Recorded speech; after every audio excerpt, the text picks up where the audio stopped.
ফেনী ৩ আসনের সাবেক সংসদ সদস্য মাসুদ উদ্দিন চৌধুরী সহ ৩৪ জনের বিরুদ্ধে অর্থ পাচারের মামলা করেছে সিআইডি।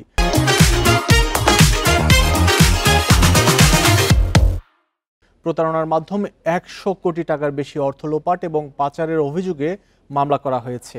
এজাহারে তথ্য অনুযায়ী সাবেক এমপি মাসুদ উদ্দিন চৌধুরী ২০১৫ সালে 5M ইন্টারন্যাশনাল নামে রিক্রুটিং এজেন্সি প্রতিষ্ঠা করেন।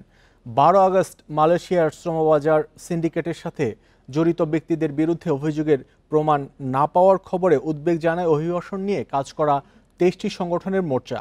Bangladesh civil society for migrate BCSM যৌথ বিবৃতিতে তারা জানায়, অতীতে সিন্ডিকেটের সাথে যারা জড়িত ছিল তাদের বিচার করতে হবে, যেন কোনোভাবেই তারা নতুন করে কর্মী পাঠানোর প্রক্রিয়ার সাথে জড়িত হতে না পারে।